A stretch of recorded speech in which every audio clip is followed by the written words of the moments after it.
Bismillahirrahmanirrahim. Alhamdulillahirabbil alamin. Wassalatu wassalamu ala al-mab'uts rahmatan lil alamin. Nabiyina Muhammad wa ala alihi wa sahbihi wa man tabi'ahum bi ihsanin ila yaumiddin. Amma ba'd. Ini sesi yang ke-6 dari pembahasan kita mengkaji Kitab Tauhid karya Syekhul Islam Muhammad ibn Abdul Wahhab rahimahullahu ta'ala. Baik, kita sudah berada di pembahasan masail dari awal kitab. Kita di masalah yang ke-8. Ya, tadi telah diterangkan di masalah yang ke-7, al-mas'alah al-kabirah, permasalahan yang terbesar. Iya. Karena Allah firman, "Faman yakfur bit-taghut wa yu'min billah faqad istamsaka bil 'urwatil wuthqa." Siapa yang kafir kepada taghut dan beriman kepada Allah, maka sungguh dia telah berpegang kepada tali yang amat kuat. Lam fisama laha, tidak akan terputus. Iya, menunjukkan bahwa keteguhan seorang di atas keislaman itu dengan dua syarat. Didahulukan syarat kekafiran kepada taghut, kemudian diterangkan setelahnya syarat keimanan. Iya. Karena itu penulis mengatakan bahwa ini adalah permasalahan terbesar. Iya. Kenapa dikatakan sebagai permasalahan terbesar? Ya, beliau terangkan,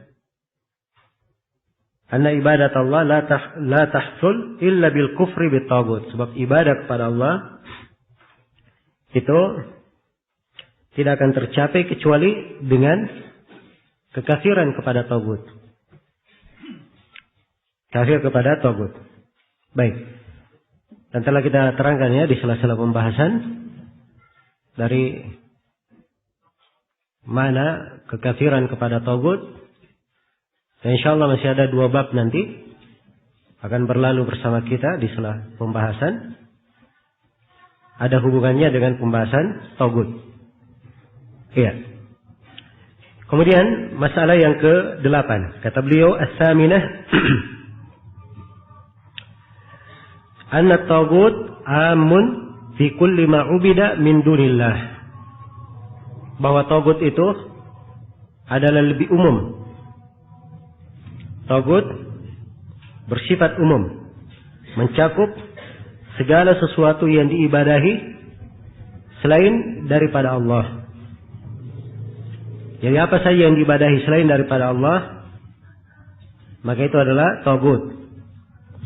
Telah kita sebutkannya 5 pokok dari taghut itu. Iya, dan itu bukan pembatasan. Siapa saja yang diibadahi melewati pada batasnya, apakah pada orang yang diikuti, orang yang ditaati, maka itu dihitung sebagai apa? Sebagai taghut. Dan ini sudah berlalu pembahasannya. Kemudian yang ke-9, kata beliau, at-tasi'a yadhamu sya'ni thalathil ayatil muhkamat fi suratil an'am inda salaf. Wa fiha ashru masail. Awwaluha an-nahyu 'anil syirk. Ya. Yang ke-9, kedudukan agung 3 ayat muhkamat pada surah Al-An'am dalam pandangan ulama as-salaf. Di dalam ayat-ayat tersebut terdapat 10 persoalan. Persoalan yang paling pertama adalah larangan terhadap berbuat kesyirikan. Dan ini sisi pendalilan penulis tentang kewajiban apa? Kewajiban bertauhid. Iya. Kemudian yang ke-10, Kata beliau, al-ashira al-ayatul muhkamat fi suratil Isra wa fiha 18 mas'alatan.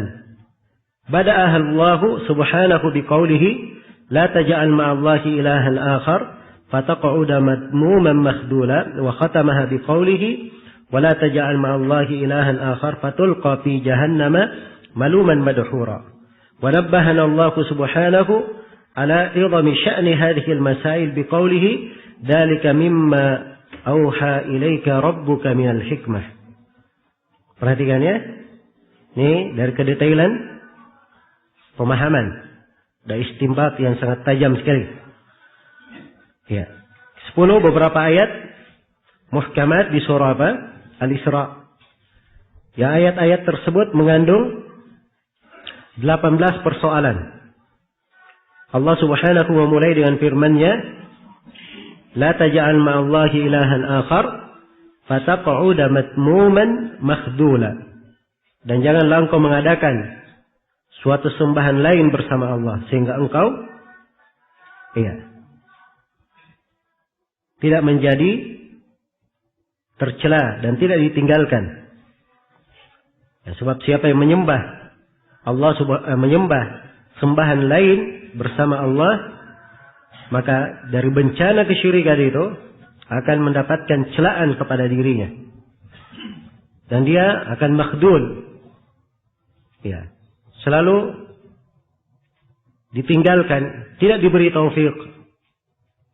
Tidak diberikan petunjuk terhadap apa yang ingin dia kerjakan. Jadi ini awal persoalan dimulai dengan larangan berbuat kesyirikan. Dan Allah mentutupnya dengan firman-Nya, "Wala taj'al ma'allahi ilahan akhar fatulqa fi jahannama maluman madhura." Dan janganlah engkau mengadakan suatu sembahan lain bersama Allah sehingga engkau akan dilemparkan ke dalam neraka Jahannam dalam keadaan tercela lagi dijauhkan. Iya. Itu 18 persoalan. Di mana di awal ayat dari masalah yang ke-18, Allah Subhanahu wa taala memperingatkan kita akan kedudukan agung persoalan-persoalan tersebut. Ya, dengan firman-Nya, "Dzalika mimma auha ilaika rabbuka minal hikmah." Dan itu termasuk hal-hal yang Rabbmu wahyukan kepadamu berupa hikmah. Jadi semuanya disebut sebagai hikmah dari Allah. Iya.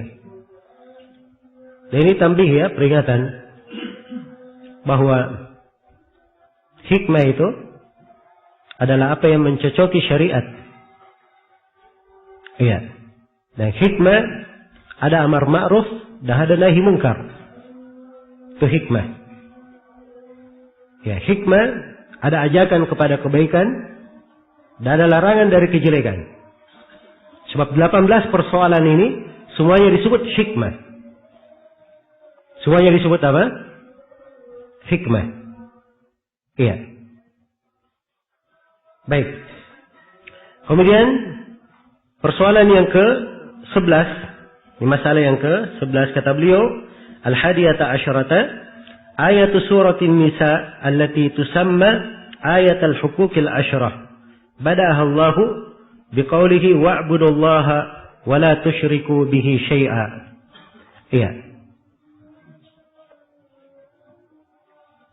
Yang ke-11 ayat pada surah Nisa yang dinamakan sebagai ayat 10 hak, 10 kewajiban. Allah memulai ayat tersebut dengan firman-Nya, wa'budullaha wa la tusyriku bihi syai'a.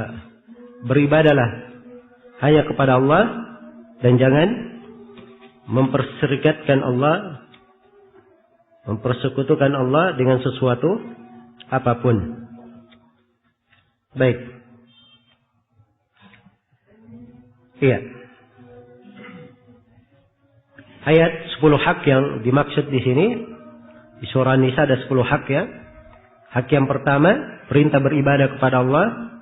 Yang kedua, berbuat baik kepada orang tua. Yang ketiga, berbuat baik kepada kerabat. Yang keempat, berbuat baik kepada anak yatim. Yang kelima, berbuat baik kepada orang-orang miskin. Yang keenam, berbuat baik kepada tetangga dari kerabat. Dan yang ketujuh, berbuat baik kepada tetangga yang jauh. Dan yang ke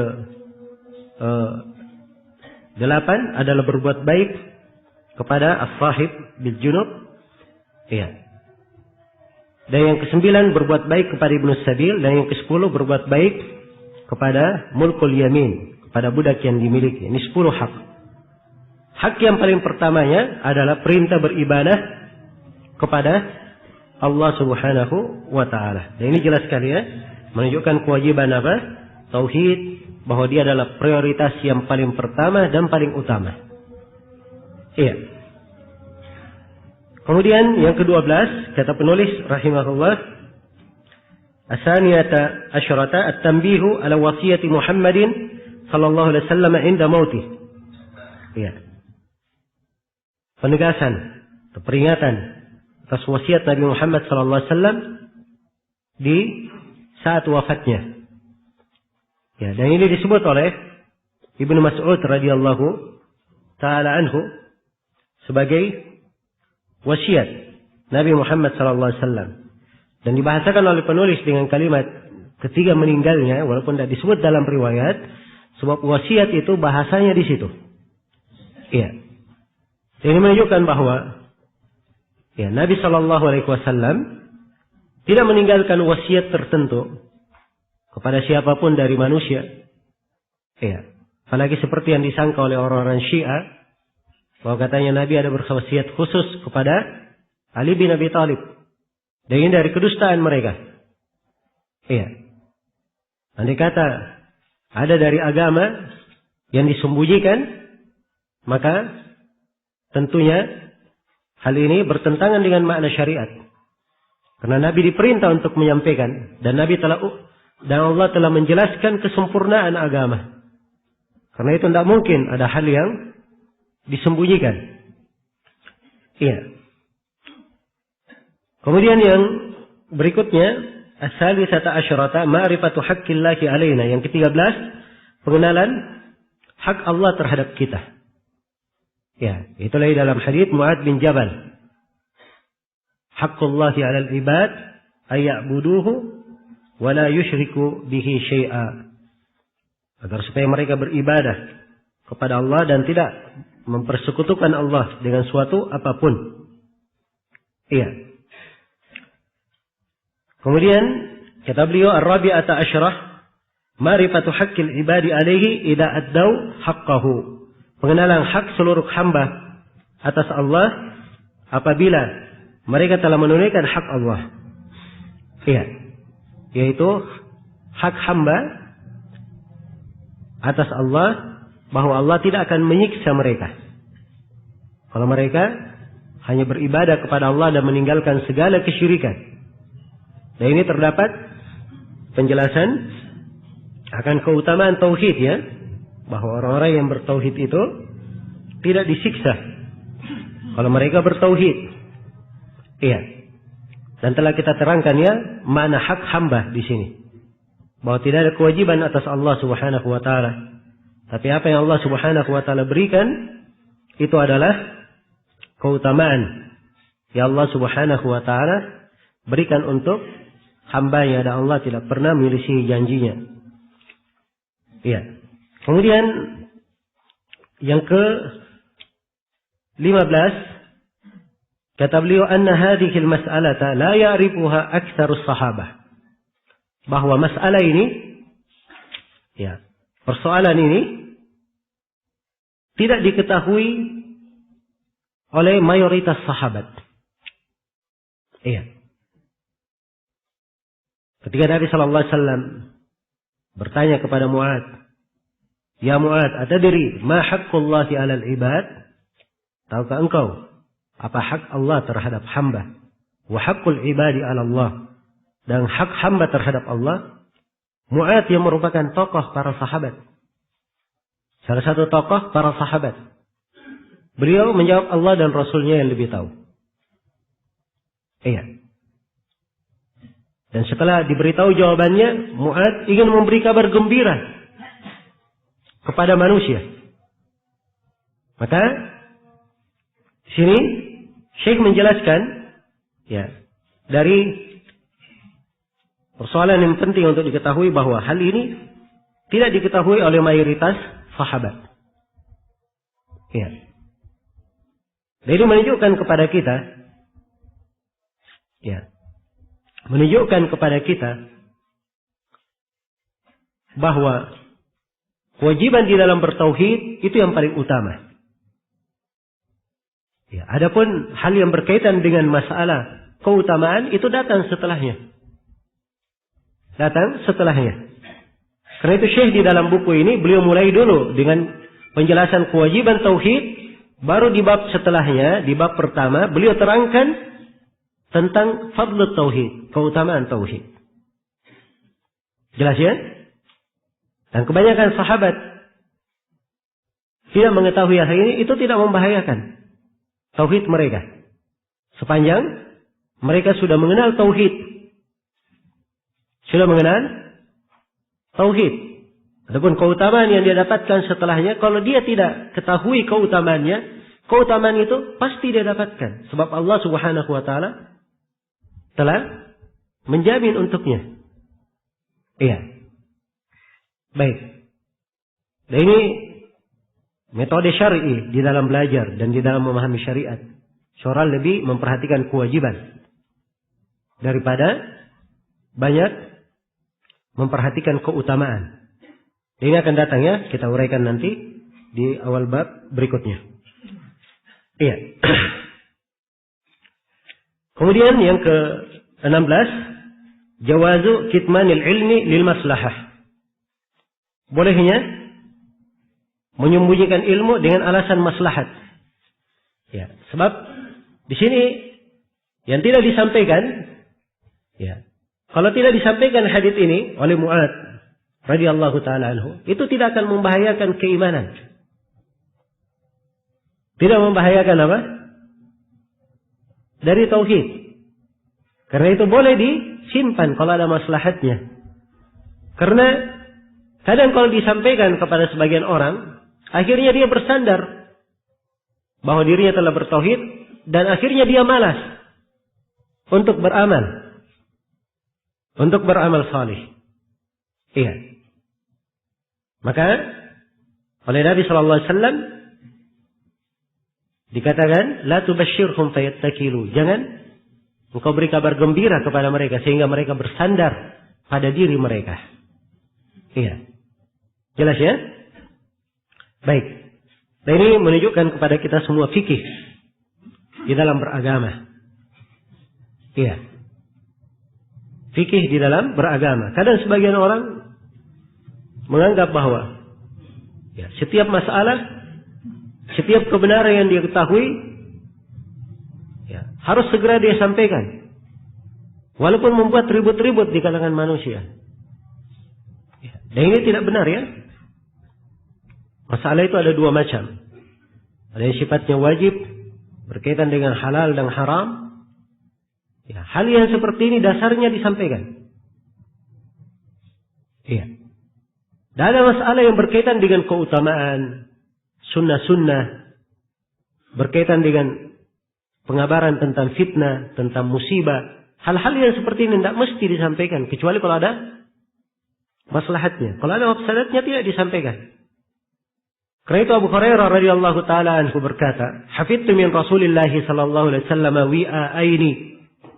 Aku hafal dari Nabi sallallahu alaihi wasallam 2 kantong hadis. Menunjukkan bahayanya perbendaharaan hadis yang dipegang oleh Abu Hurairah. Seakan-akan dia punya 2 kantong. Adapun 1 kantong kata Abu Hurairah, "Amma ahaduhuma faqad basattu." Salah satu dari keduanya saya sudah sampaikan. Adapun yang satunya lagi, kalau saya buka akan dipenggal leherku. Iya. Akan dipenggal leherku. Karena waktu itu di masa fitnah, di masa Abu Hurairah. Kalau disampaikan hadis tersebut, mungkin akan menyinggung sebagian penguasa yang ada di masa itu. Ya, karena itu disebutkan dalam sebagian riwayat Abu Hurairah memberikan isyarat. Ya, aku berlindung kepada Allah dari kepemimpinan di tahun 60. Dia berikan isyarat. Sebab Abu Hurairah punya ilmu. Ya, tentang hal ini. Hal yang seperti ini disampaikan, tidak disampaikan, tidak ada bahayanya terhadap umat. Jelas ya? Tapi berkaitan dengan yang halal dan yang haram, ini adalah perkara yang tentunya harus disampaikan, ditegaskan. Ya. Karena itu ada permusuhan antara para nabi dan apa? Kaum musyrikin. Ada perseteruan antara ahlul haq dan ahlul batil. Ya. Baik. Dan pokok masalah ini sebenarnya kembali kepada kaidah pertimbangan maslahat dan mafsadat. Pertimbangan maslahat dan mafsadat. Ini kaidah syar'i. Kaidah syar'i. Ya. Dijelaskan oleh dalil-dalil yang banyak dari Al-Quran maupun hadits Rasulullah sallallahu alaihi wasallam. Baik. Kemudian yang ke-17, istihbabu bisyaratil muslim bima yasurruhu. Disunnahkan memberi kabar gembira kepada seorang muslim. Iya. Atas berita yang menyenangkannya. Disunnahkan memberi kabar gembira kepada seorang muslim dengan hal yang membuat dia senang. Dengan hal yang membuat dia senang. Iya. Ya, kalau misalnya ada keluarganya yang baru datang, dan orang ini tidak tahu bahwa keluarganya yang dia cari-cari selama ini telah datang, maka ada orang yang segera ke rumahnya memberi kabar gembira, maka ini tidak ada masalah. Ini hal yang bagus. Sebagaimana Ka'ab bin Malik radhiyallahu taala anhu dan 3 orang sahabat yang lainnya, 2 orang sahabat bersama beliau. Mereka ini 3 orang sahabat diboikot oleh Nabi. 50 hari, 50 malam. Tidak boleh diajak bicara, tidak boleh disalami. Ya. Kalau sedang kumpul-kumpul, mereka bertiga datang, maka harus bubar. Ya. Ini luar biasa ya, boikotnya. Dan Ka'ab bin Malik sudah merasakan dunia ini sempit sekali terhadap dirinya. Begitu hari ke-50 turun ayat menjelaskan tobat mereka telah diterima. Ya, berlomba-lomba orang, memberi kabar gembira. Ada yang naik kuda. Ya. Ada yang naik kuda. Menuju ke rumah Ka'ab bin Malik. Tapi ada sahabat lebih cerdas lagi. Ya, dia naik ke gunung dan berteriak. Ya. Wahai Ka'ab bin Malik, abshir, bergembiralah. Ka'ab bin Malik di rumahnya, dia tidak boleh hadir. Ya. Di perkumpulan kaum muslimin. Dia berada di rumahnya. Maka mendengar hal tersebut, beliau langsung bersungkur sujud. Beliau langsung tahu bahwa ini pasti sudah ada kabar gembira. Ya, sebab tidak mungkin ada yang menegurnya dari jauh. Wahai Ka'ab bin Malik, bergembira. Dilarang orang-orang berbicara kepadanya. Jelas ya? Maka hal yang disunnahkan memberi kabar gembira. Dan Ka'ab bin Malik ketika orang yang memberi kabar gembira di atas gunung itu dia jumpai, langsung diberikan hadiah oleh Ka'ab bin Malik untuk orang tersebut. Nah, karena itu ini dari keindahan pendalilannya Syekh rahimahullahu taala. Nanti akan lihat di masail yang disebut oleh Syekh di sini, pendalilan-pendalilan yang sangat menakjubkan sekali. Menunjukkan dalamnya ilmu beliau dan luasnya pemahaman beliau rahimahullah. Yang ke-18, al-khawfu minal ittikali ala si'ati rahmatillah. Kekhawatiran atas bersikap skeptis, terlalu mengharap akan keluasan rahmat Allah. Karena dia tahu rahmat Allah ini luas. Kalau dia menganggap pengampunan Allah luas. Allah banyak memaafkan. Jadi rasa harapan mendominasi dirinya. Nah, dan ini adalah perkara yang tercela. Karena seorang muslim, kewajibannya di dalam ibadah, dia memiliki rasa harapan, sekaligus memiliki rasa apa? Rasa takut. Ini 2 hal. Dan inilah ibadahnya para nabi dan para rasul. Ulaika alladziina yusari'una fil khairat wa yad'unana raghaban wa rahaba wa kanu lana khashi'in. Para nabi dan para rasul itu adalah orang-orang yang bersegera di dalam kebaikan dan beribadah kepada kami raghaban dengan penuh harapan, wa rahaba dengan penuh rasa takut. Wa kanu lana khashi'in, dan mereka adalah orang yang khusyuk dalam peribadatan kepada kami. Ini sifat para nabi di dalam ibadah. Jelas ya? Tidak seperti ibadahnya orang-orang sufi. Na'udzubillah, ibadah mereka. Sering dia sampaikan ucapannya siapa itu? Rabi al-Adawiyah katanya. Ya Allah, aku beribadah bukan untuk mendapatkan surgamu. Ya. Dan bukan untuk menghindari nerakamu. Ya, ini ibadah apa yang dia lakukan orang yang seperti ini? Ya. Ini kalimat-kalimat filsafat berjalan di lisan sebagian orang. Ya, orang-orang awam kadang mendengarnya, oh ini indah kalimat ini. Padahal isinya adalah kebatilan, bertentangan dengan agama para nabi dan para rasul. Para rasul saja mereka menangis-nangis di dalam ibadahnya, mengharap rahmat Allah dan takut dari siksaannya. Ya. Kemudian mereka beribadah dengan tidak mengharap surga. Ya, bukan karena takut dari neraka. Katanya itu menunjukkan keikhlasan katanya. Mana ada ikhlas seperti itu? Ya. Ini jauh ya dari makna syariat. Karena itu sekali lagi saya sering tekankan di pembahasan akidah semuanya terbatas pada dalil. Ya. Jangan seenaknya seorang membuat kesimpulan-kesimpulan bertentangan dengan syariat. Ya, bertentangan dengan agama para nabi dan para rasul. Baik. Kemudian yang ke berapa? Yang ke-19. Qaulul mas'uli amma la ya'lamu Allah wa rasuluhu a'lam. Ucapan orang yang ditanya tentang persoalan yang dia tidak ketahui, Allah dan Rasulnya lebih mengetahui. Ini kalau Nabi Muhammad masih hidup. Ya, dan ini diucapkan oleh Mu'adz bin Jabal. Adapun setelah beliau meninggal, maka etikanya seorang hanya berkata apa? Allahu a'lam. Sebagaimana yang telah datang dari para sahabat dan disebutkan oleh para ulama rahimahumullah. Iya. Baik. Kemudian yang ke-19 atau yang ke-20, jawazu takhsisi ba'din nas bil ilmi duna ba'd. Iya.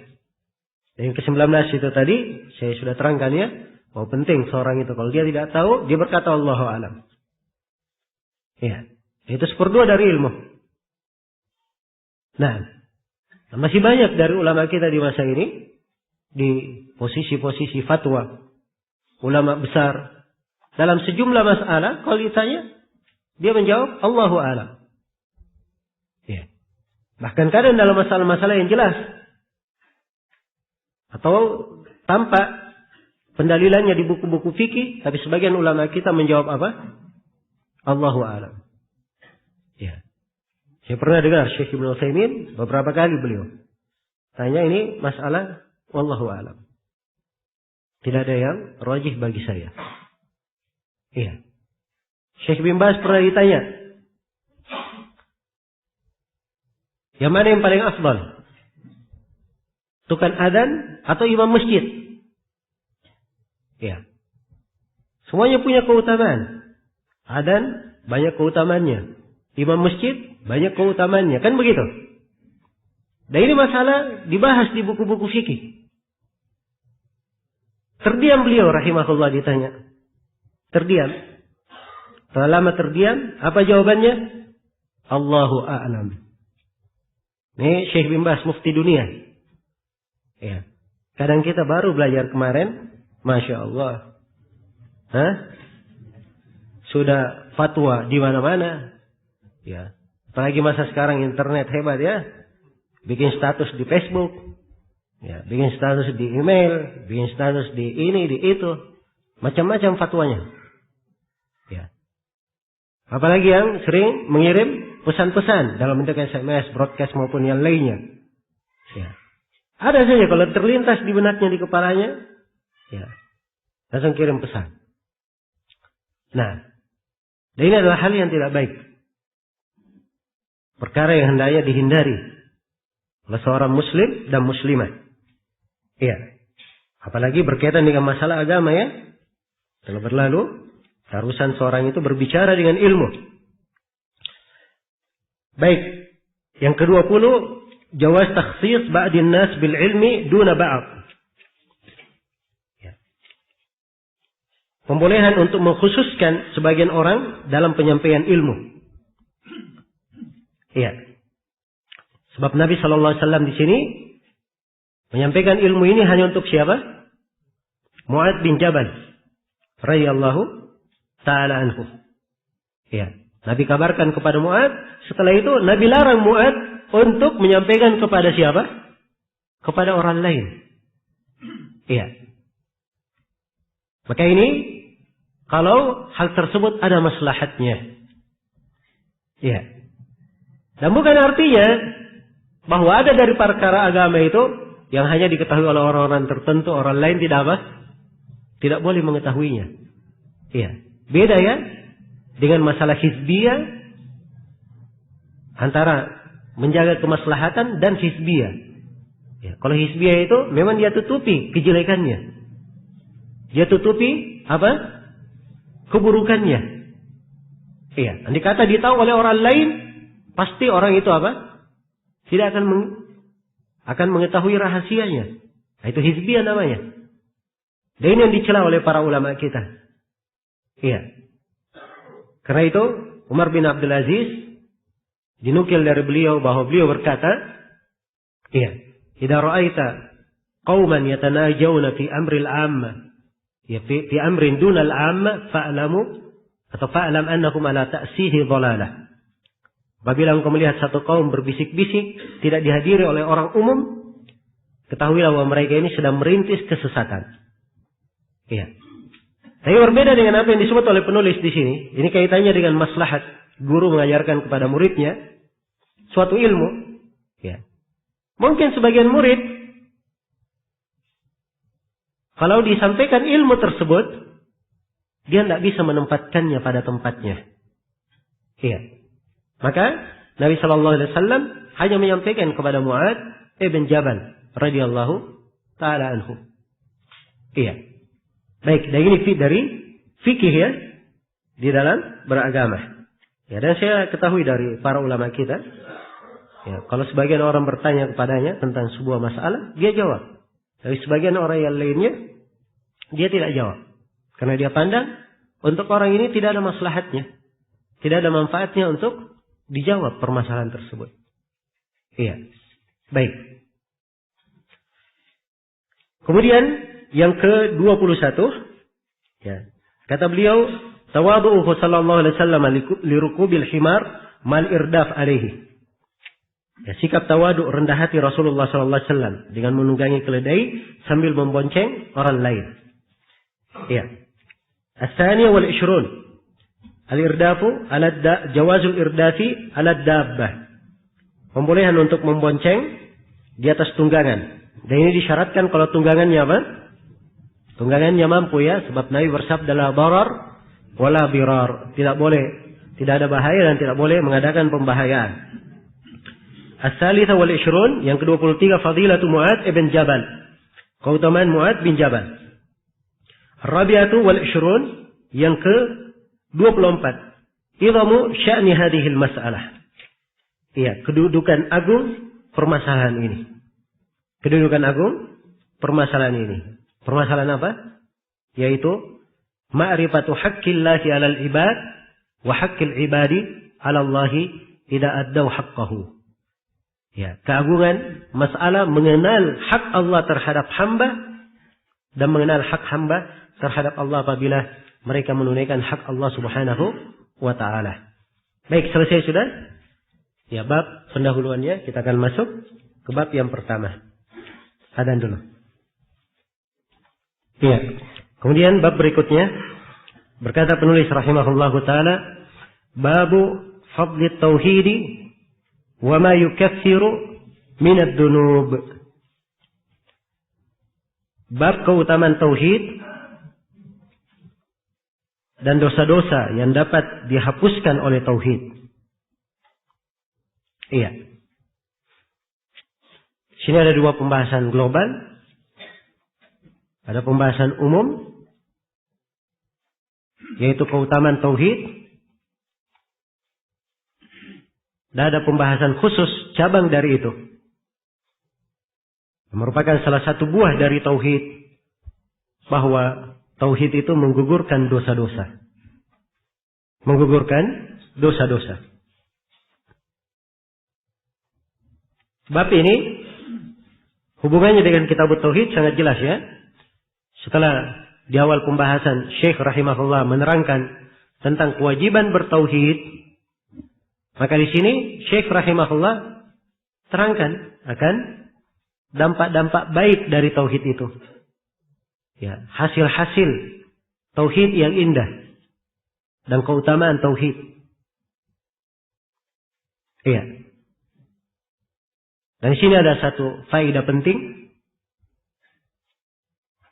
Di antara yang mensyarah kitab tauhid ini, faedah ini hanya saya lihat disebutkan oleh Syekh Shalih Al-Fauzan hafizahullah taala dalam kitabnya I'anatul Mustafid. Syekh Shalih Al-Fauzan punya 2 syarah ya terhadap kitab tauhid. Ini syarah ringkas. Ya, ada syarahnya lebih panjang lagi 2 jilid. Di syarah yang di 2 jilid itu beliau terangkan, ya, bagaimana penulis di sini memulai menerangkan kewajiban tauhid dahulu. Setelah kenal kewajiban, baru diberikan penjelasan tentang keutamaan. Diberikan penjelasan tentang apa? Tentang keutamaan. Nah, ini metodologi seorang muslim dan muslimah di dalam membangun sisi keilmuannya. Harusnya seperti itu. Iya. Dia kenal kewajiban.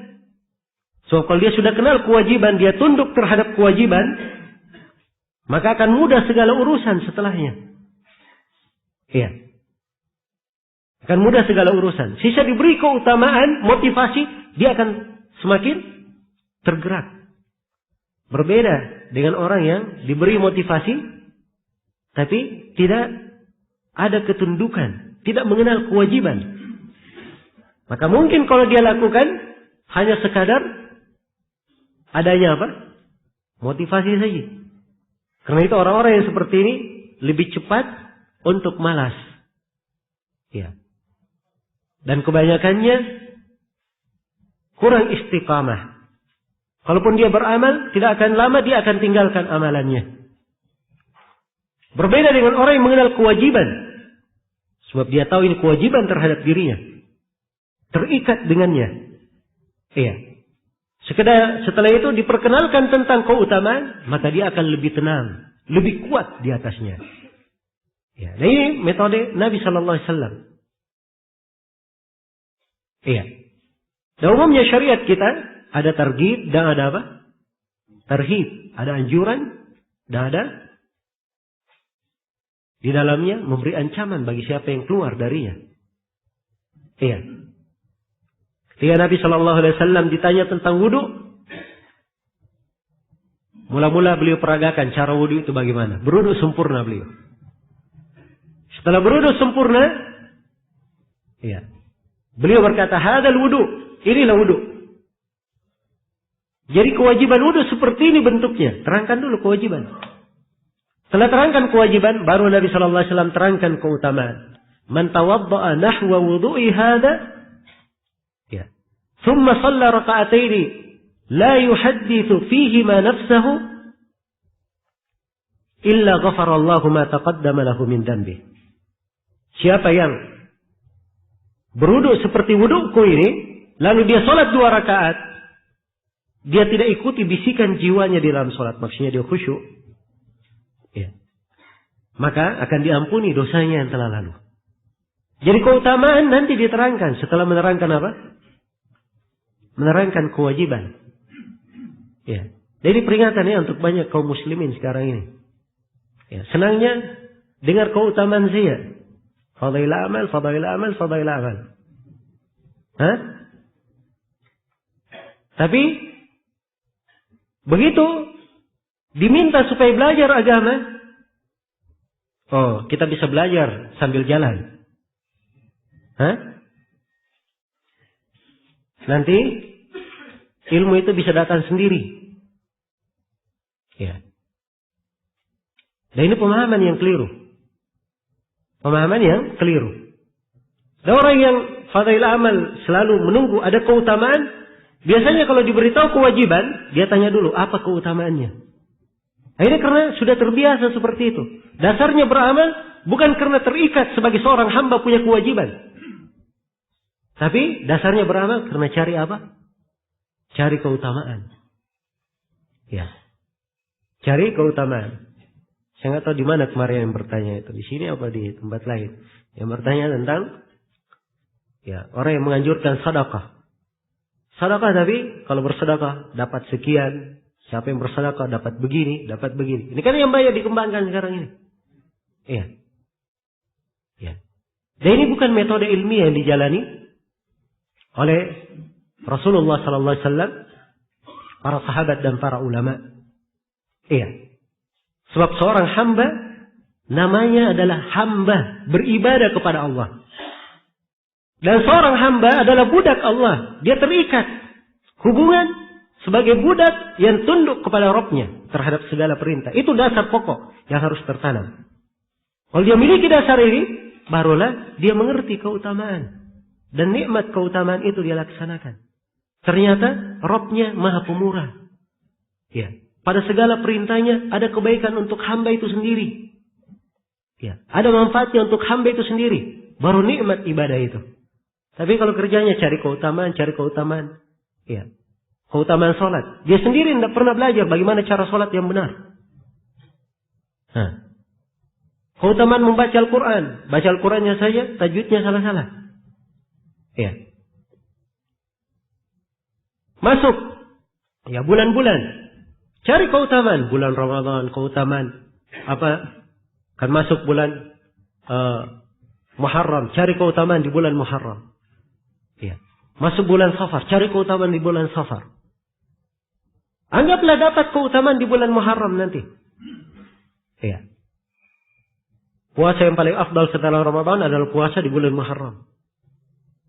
Dia kenal keutamaan, tapi kalau tidak ada di dalam dirinya keterikatan kuat antara seorang hamba kepada Rabb-nya, maka sulit sekali dia melaksanakan keutamaan itu, mencari keutamaan tersebut.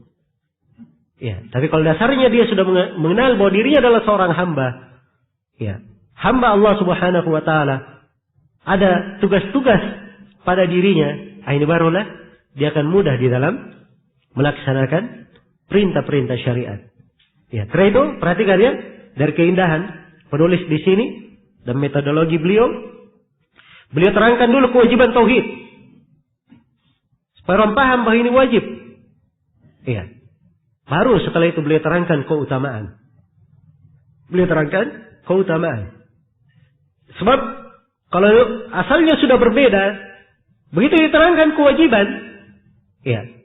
Apa diterangkan keutamaan sudah berbeda asalnya, tidak sepakat tentang tauhid ini, diterangkan keutamaan tidak akan diambil. Wah, untuk apa keutamaan ini? Saya tidak cocok. Ya, kan begitu. Tapi kalau diterangkan ini kewajiban, dia terikat. Begitu diterangkan keutamaan, tidak bisa dia menolaknya. Sebab ini adalah suatu apa? Suatu kewajiban. Baik, ini pembukaan untuk bab ini. Iya.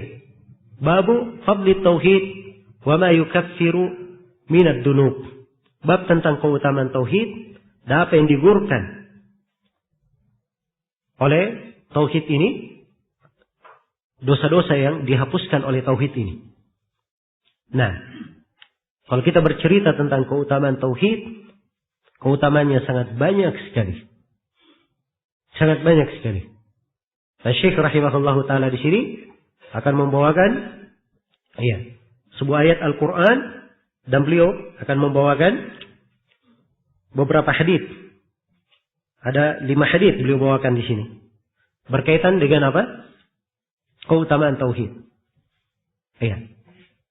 Dan sekali lagi bercerita tentang keutamaan ini pembahasan tentunya sangat panjang sekali. Hanya saja di sini saya isyaratkan di pendahuluan ini beberapa keutamaan yang belum disebut oleh Syekh di sini. Ya, apa yang akan disebut kita biarkan kita akan baca nanti dalam buku. Ya. Dari keutamaan tauhid, bahwa tauhid ini adalah anugerah Allah yang terbesar. Nikmat Allah yang paling agung. Iya. Karena itu di surah An-Nahl, dan surah An-Nahl disebut sebagai surah apa? Surah An-Ni'am, yang menjelaskan tentang nikmat-nikmat Allah. Ya. Di dalam surah ini, surah An-Nahl ini, surah 16, di situ firman Allah Subhanahu wa taala, "Wa ma bikum min ni'matin faminallah." Nikmat apapun yang ada pada kalian datangnya dari Allah. Dalam surah ini pula firman Allah, "Wa in ta'uddu ni'matallahi la tuhsuha." Walaupun potongan ayat ini ada juga di surah Ibrahim ya. Kalau kalian menghitung-hitung nikmat Allah, kalian tidak akan mampu untuk menjumlahnya. Dan di dalam surah ini firman Allah, "Washkuru ni'matallahi in kuntum iyyahu ta'budun." Bersyukurlah kalian terhadap nikmat Allah kalau memang kalian beribadah hanya kepada Allah. Jadi ini surah kalau kita baca dari awalnya sampai akhirnya luar biasa memaparkan tentang nikmat-nikmat Allah. Ternyata nikmat yang paling pertama yang disebutkan adalah apa? Nikmat berlepas diri dari kesyirikan dan nikmat diutusnya para nabi dan para rasul dengan membawa tauhid. Awal ayat, "Ata amrullahi fala tasta'jilu subhanahu wa ta'ala amma yusyrikun. Yunazzilul malaikata birruhi min amrihi ala man yasha'u min ibadi an anziru annahu la ilaha illa ana fattaqun." Telah datang perintah Allah, jangan kalian mempersegeranya. Maha suci Allah dan maha tinggi Allah dari kesyirikan yang mereka lakukan. Ini awal ayat. Kemudian Allah terangkan, Allah menurunkan ya, para malaikat dengan ruh dari perintahnya agar disampaikan kepada nabi yang dipilih oleh Allah, agar supaya para nabi ini menyampaikan kepada manusia ya, memperingatkan kepada manusia bahwa tidak ada yang berhak diibadahi kecuali aku. Bertakwalah kalian kepadaku. Supaya para nabi menyampaikan firman Allah kepada manusia yang berbunyi, tidak ada yang berhak diibadahi kecuali aku. Hendaknya kalian bertakwa kepadaku. Ini nikmat yang paling pertama. Dan ini nikmat yang sangat agung. Tidak ada lebih besar daripada itu. Dan ini tidak akan dikenal keagungan nikmat ini kecuali orang-orang yang mengerti tauhid.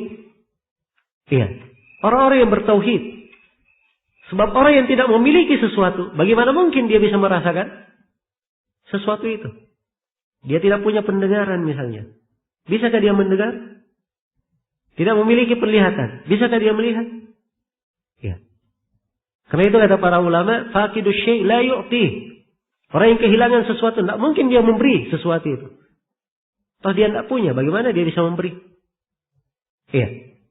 Maka dengan seorang mengenal tauhid, dia pasti akan mengetahui akan keagungan dan besarnya nikmat tauhid ini.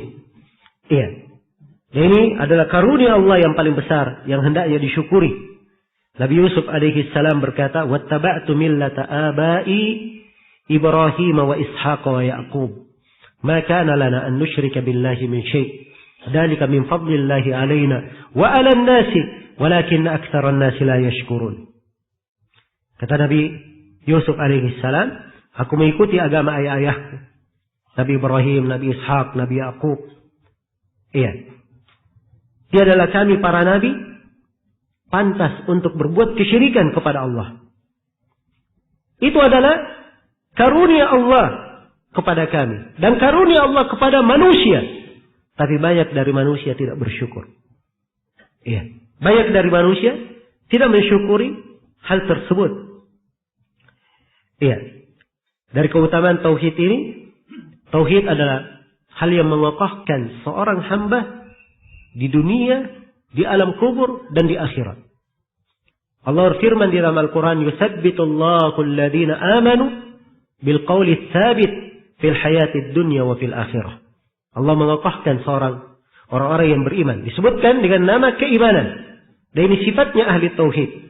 Sebagaimana kan kita terangkan nanti di ayat yang pertama yang disebut oleh Syekh. Iya. Allah mengokohkan orang yang beriman bil qawli tsabit, dengan ucapan yang tsabit.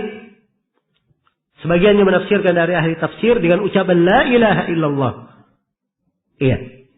Dikokohkan di kehidupan dunia dan di kehidupan akhirat. Kehidupan akhirat masuk di dalamnya kehidupan di alam kubur dan masuk di dalamnya kehidupan setelah hari kebangkitan. Iya. Dan tauhid ini adalah syarat kesejahteraan pada sebuah negeri. Ya, kalau menghendaki negeri itu sebagai negeri yang sejahtera harus dengan tauhid. Karena itu Nabi Ibrahim alaihissalam awal kali beliau merintis kota Mekah, beliau berdoa kepada Allah. Iya. Berdoa kepada Allah Subhanahu wa taala, Rabbi ja'al hadzal balada amina wajnubni wa baniya na'budal asnam.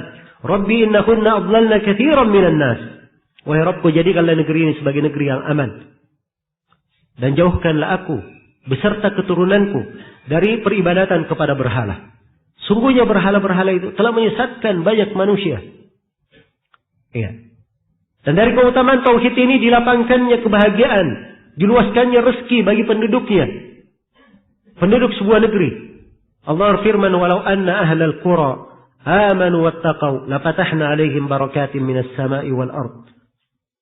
Walakin kadzabu fa akhadnahum bima kanu yaksibun. Andai kata penduduk negeri beriman dan bertakwa, kami akan bukakan untuk mereka berkah-berkah dari langit dan bumi. Tapi mereka mendustakan. Kami pun siksa mereka karena perbuatan mereka sendiri. Perhatikan syaratnya, andai kata mereka beriman dan bertakwa. Sebutkan keimanan. Ya, yang merupakan tauhid, dan disebutkan takwa yang merupakan sifat ahli tauhid. Yang merupakan sifat ahli tauhid. Iya. Karena itu jangan berpikir untuk mensejahterakan negara, untuk menciptakan keamanan di tengah manusia, kalau tidak punya perhatian terhadap tauhid. Tidak mengajak manusia untuk memurnikan ibadah kepada Allah. Tidak anti terhadap kesyirikan. Tidak memberantas peribadatan kepada kuburan. Ya. Dan tidak melarang manusia dari mendatangi dukun-dukun. Kalau dibiarkan seluruh hal tersebut, tidak akan mungkin tercipta keamanan dan ketenangan di sebuah negeri. Ya. Bagaimanapun kemajuan negeri itu di dalam keduniaan, ya, betapapun fasilitas yang mereka miliki, jangan pernah berpikir. Itu namanya berkhayal. Ya. Dan musibah Allah Subhanahu wa taala sangatlah dahsyat terhadap orang yang berbuat kesyirikan. Iya. Dan di antara keutamaan dari tauhid ini, iya, dia adalah al-ahad, perjanjian yang diambil, yang dengannya lah seseorang itu diberi syafaat. Allah berfirman, la yamlikuna syafa'ata illa man ittakhadha 'inda ar-rahmani ahda. Dan mereka tidak akan berhak mendapatkan syafaat kecuali orang-orang yang telah mengadakan perjanjian di sisi Allah. Perjanjian yang dimaksud di sini ditafsirkan oleh sejumlah ahli tafsir dengan kalimat la ilaha illallah. Dengan kalimat la ilaha illallah. Dan ini ada pembahasan nanti di pembahasan syafaat. Iya. Dan dari keagungan tauhid ini, tauhid adalah puncak segala kebenaran. Dan dibahasakan oleh sejumlah as-salaf dengan bahasa muntaha as-shawab. Puncak segala kebenaran. Dan mereka menafsirkan ayat, Yawma yaqumur ruhu wal malaikatu saffa la yatakallamuna illa man adina lahu ar-rahmanu wa qala shawaba. Pada hari ketiga, ruh, ya, ruh di sini mungkin maksudnya Jibril, mungkin maksudnya manusia. Dan para malaikat berdiri bersaf-saf. Mereka tidak berkata-kata kecuali orang yang telah diberi izin oleh Allah yang Maha Pemurah. Dan dia mengucapkan sawaba, kata yang benar. Apa kata yang benar ini? Ya, itu ditafsirkan oleh sejumlah ulama dengan kalimat la ilaha illallah. Perhatikan, dengan tauhid. Nah, ini menunjukkan keunggulan dan keutamaan ahli tauhid. Nah, dan tauhid ini adalah penyelamat dari segala bahaya Ya, penyelamat dari segala bahaya. Karena itu Nabi Nuh alaihi salam atau Nabi Yunus alaihi salam, ketika beliau memohon jalan keluar dari Allah subhanahu wa ta'ala supaya keluar dari perut ikan, Nabi Nuh alaihi salam berdoa dengan menyebut tauhid. Ya, subhanaka la ilaha illa anta subhanak inni kuntu minadh dhalimin. Dimulai dengan tauhid, la ilaha illa anta. Tidak ada yang berhak diibadahi kecuali Engkau. Subhanak, maha suci Engkau. Sungguhnya aku tergolong orang-orang yang apa? Orang-orang yang berbuat kezaliman. Dan doa yang diajarkan oleh Nabi saat seorang itu kesusahan, apa doanya? Ya, la ilaha illallahul aliyul azim. La ilaha illallah al-karimul. Ya. La ilaha illallah al-aliyul karim. La ilaha illallah rabbul arshil karim. La ilaha illallah rabbus samawati wa rabbul ardi wa rabbul arshil azim. Semuanya disebut dengan kalimat apa? La ilaha illallah. Iya. Perhatikan. Bagaimana dari keagungan dan keutamaan tauhid ini. Dan dari keagungan tauhid ini, iya, kitab-kitab suci Allah subhanahu wa ta'ala turunkan, itu kaitannya dengan tauhid.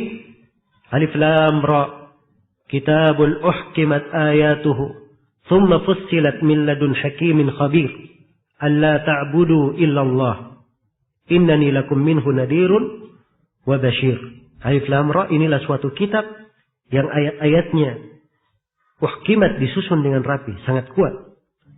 Dijelaskan secara terperinci dari sisi Allah yang maha mengetahui, maha bijaksana lagi maha mengetahui. Untuk apa diturunkan kitab? Diterangkan agar kalian tidak beribadah kecuali hanya kepada Allah. Ujungnya semuanya adalah apa? Adalah tauhid. Iya. Ujungnya adalah tauhid. Maka ini, ya, dari perkara yang hendaknya diingat oleh kaum muslimin dan muslimat akan keagungan dari tauhid ini. Ya, baik. Banyak sekali ya dari keutamaan tauhid. Hanya di sini saya sebutkan beberapa ayat yang merupakan tambahan dari apa yang diterangkan oleh Syekh di sini, rahimahullah. Baik, kita baca ayat dan 5 hadits yang disebutkan oleh Syekh dari keutamaan tauhid. Kata beliau, wa qaulullahi ta'ala, dan firman Allah ta'ala, ya,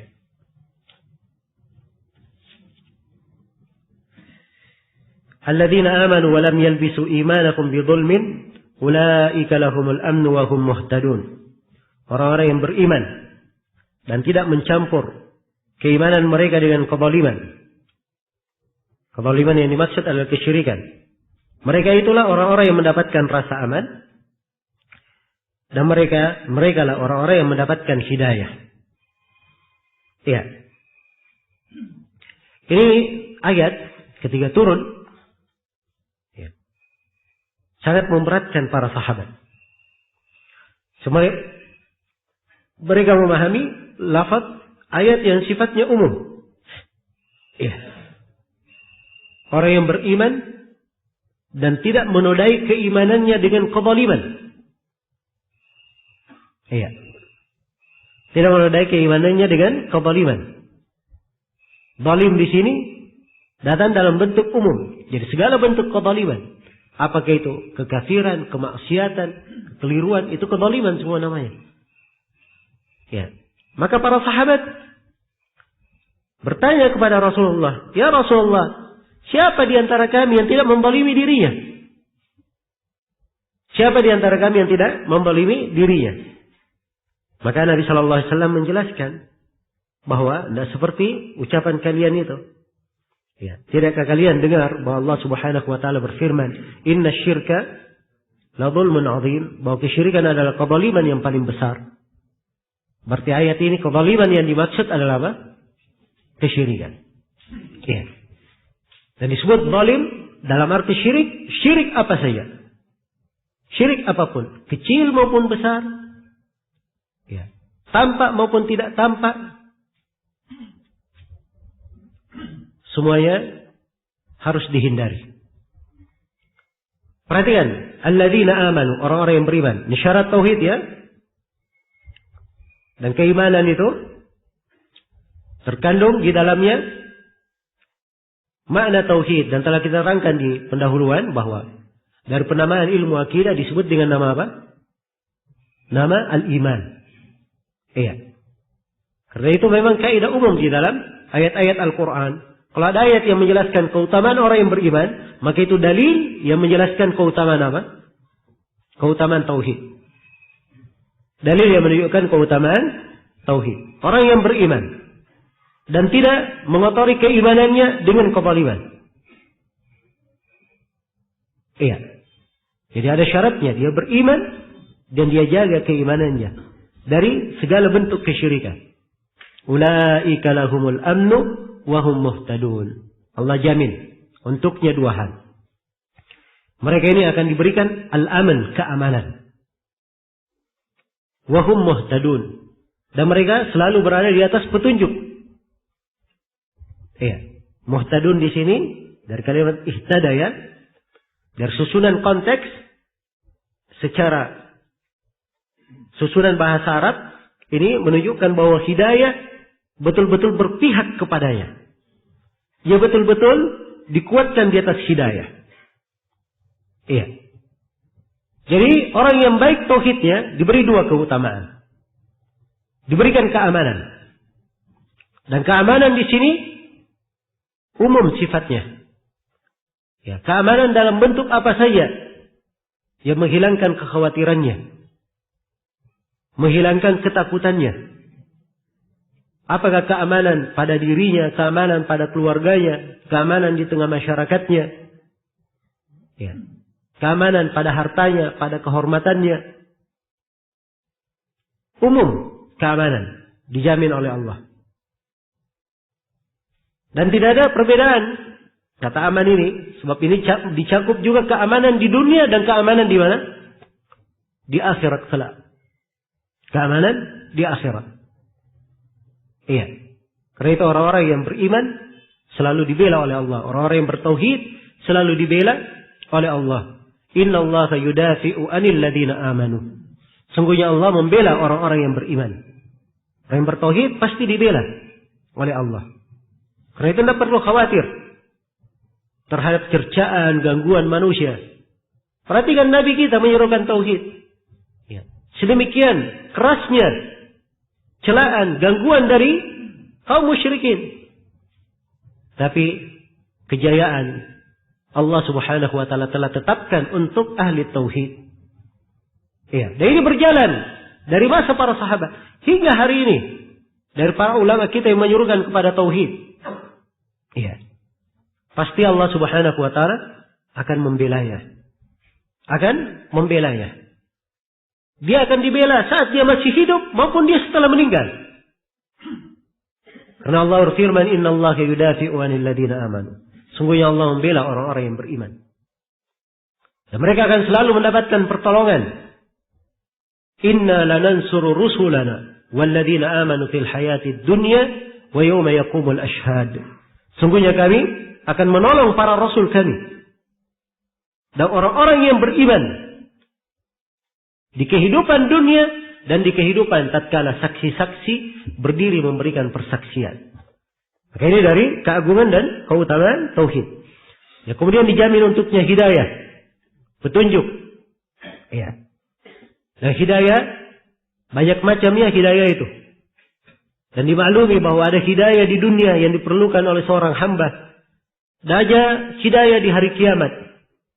Ya, dia perlu hidayah di padang mahsyar. Dia perlu hidayah ketika melalui as-sirat, jembatan. Dia perlu hidayah supaya bisa diantar ke surga. Iya, diantar ke surga. Dan ini dibahasakan di dalam Al-Quran, hidayah ke surga, pengantaran ke surga dibahasakan dengan hidayah. Nah, dan ini dijamin untuk ahli tauhid, untuk orang-orang yang bertauhid. Baik. Iya. Saya kira dengan ini sudah jelas ya kandungan dari ayat. Mana ayat secara global? Di halaman 25. Allah Subhanahu mengabarkan bahwa orang-orang yang ikhlas dalam beribadah hanya kepada Allah semata dan tidak menodai tauhidnya dengan kesyirikan, mereka lah orang-orang yang mendapatkan keamanan dari rasa takut. Ya, keamanan dari hal-hal yang tidak menyenangkannya pada hari kiamat.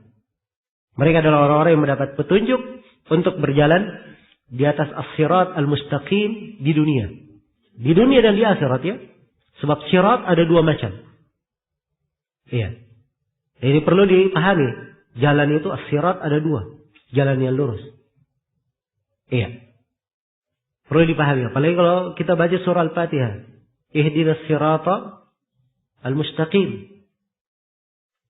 Sirat itu ada dua. Ada sirat hissi dan ada sirat ma'nawi. Ada jalan benaran dan ada jalan ma'nawi. Jalan secara makna, yaitu jalan yang lurus, agama. Ya. Ini kita perlukan di dunia. Kita mengenal agama yang lurus. Supaya kuat di atas jalan. Dan juga kita perlu kepada jalan yang sebenarnya, sirat yang sebenarnya. Yaitu as-sirat yang dihamparkan di atas punggul neraka Jahannam. Semua dari manusia harus melewati jalan itu. Siapapun dia. Untuk sampai ke surga harus melewati as-sirat. Allah telah bersumpah akan hal tersebut. Ketetapan yang tidak bisa berubah. Iya. Wa in minkum illa wariduha. Kana ala rabbika hatman maqdiyya. Tidak seorang pun di antara kalian. Kecuali akan mendatangi jembatan di atas. Sirat di atas neraka Jahannam itu. Itu adalah ketentuan dari Rabbmu. Tidak bisa berubah lagi. Sudah dipastikan. Sudah dipastikan. Ya, karena itu seorang ketika dia baca Al-Fatihah, ihdinas siratal mustaqim, ya Allah berikanlah kepadaku hidayah kepada jalan yang lurus. Dia minta dua sirat ini sekaligus. Jalan di dunia, sirat hissi dan sirat nanti di mana? Di akhirat. Ya. Perhatikan ya, kalau kita paham ayat-ayat itu enak juga. Seorang di dalam membacanya, memohon. Ya dalam ibadah. Tapi kalau dia hanya baca ihdinas siratal mustaqim. Apa artinya? Nggak tahu apa artinya. Ya, jalan nggak? Jalan saja yang dia pikir. Ya. Tapi kalau dia mengerti rincian. Seperti yang diterangkan oleh para ulama itu tadi. Maka insyaallah ta'ala bacaannya terhadap ayat akan lebih indah. Akan lebih baik. Nah, dan ini dari keutamaan seorang mempelajari ilmu agama. Baik, hubungan ayat dengan bab sangat jelas sekali ya. Bahwa ayat ini menerangkan tentang keutamaan tauhid. Ayat ini menerangkan tentang keutamaan dari tauhid tersebut. Diberikan keamanan dan mereka mendapat hidayah. Dari kata keamanan bisa dipetik dia aman dari segala hal, termasuk aman dari bahaya dosanya. Aman dari apa? Dari bahaya dosanya. Iya. Kemudian faedah yang terkandung di dalam ayat. Yang pertama keutamaan tauhid. Dan buah tauhid yang dapat dipetik di dunia dan di akhirat. Yang kedua bahaya syirik. Ya, atau bahwa kesyirikan adalah kezaliman yang membatalkan keimanan kepada Allah. Nah. Jika berupa syirik akbar. Kalau dia syirik akbar membatalkan keimanannya. Atau mengurangi keimanan kalau berupa apa? Syirik asghar. Dan yang ketiga, penjelasan bahwa syirik itu adalah dosa yang tidak diampuni. Dosa yang tidak diampuni. Dan yang keempat, kesyirikan mengakibatkan ketakutan di dunia dan di akhirat. Ini dari bahaya kesyirikan. Jadi sebagaimana dipetik dari ayat keutamaan tauhid, juga dipetik dari ayat ini bahaya dari apa? Bahaya dari kesyirikan. Kemudian Syekh rahimahullahu taala menyebutkan hadis. Ya. Kata beliau, an Ubadah ibn As-Samit radhiyallahu anhu annahu qala Rasulullah sallallahu alaihi wasallam, man syahida an la ilaha illallah wahdahu la syarika lah wa anna Muhammadan abduhu wa rasuluhu wa anna Isa abdullah wa rasuluhu wa kalimatuhu alqaha ila Maryam wa ruhum min wal jannata haqqun wan nar haqqun adkhalahu Allahul jannata ala ma kana min al amal akhrajah. Dari Ubadah ibn Samit radhiyallahu anhu, beliau berkata, Rasulullah sallallahu alaihi wasallam bersabda, barang siapa yang bersaksi bahwa tiada sembahan yang benar kecuali Allah semata, tidak ada sekutu baginya, dan bahwa Muhammad adalah hamba Allah dan Rasulnya, serta bersaksi bahwa Isa adalah hamba Allah dan Rasulnya, dan kalimatnya yang dia sampaikan kepada Maryam serta ruh darinya, dan dia bersaksi bahwa sorga adalah benar adanya, juga neraka benar adanya, adkhalahullahu jannata ala ma kana minal amal. Allah pasti akan memasukkan dia ke dalam sorga betapapun amalan yang telah dia perbuat. Dikeluarkan oleh keduanya, maksudnya dikeluarkan oleh siapa? Al-Bukhari dan Muslim. Nah, hadits ini diriwayatkan oleh sahabat Ubadah ibn Samit bin Qais al-Ansari al-Khazraji. Ya, salah seorang sahabat yang menjadi tokoh di perang Badar. Radhiyallahu taala anhu. Beliau meninggal pada tahun 34 Hijriah. Nah, beliau membawakan hadits yang agung ini. Hadits yang dikatakan oleh Imam An-Nawawi rahimahullah sebagai hadits yang ringkas tapi mengumpulkan pokok-pokok dari tauhid yang diselisihi oleh agama-agama kekafiran. Dikumpulkan dari pokok-pokok tauhid yang diselisihi oleh apa? Agama-agama kekafiran. Iya. Perhatikan kalimat-kalimat ringkas di dalam hadits ini. Man syahida an la ilaha illallah wahdahu la syarikalah. Siapa yang bersaksi la ilaha illallah. Iya. Maksudnya dia bersaksi di sini dengan memahami maknanya dan menegakkan konsekuensinya.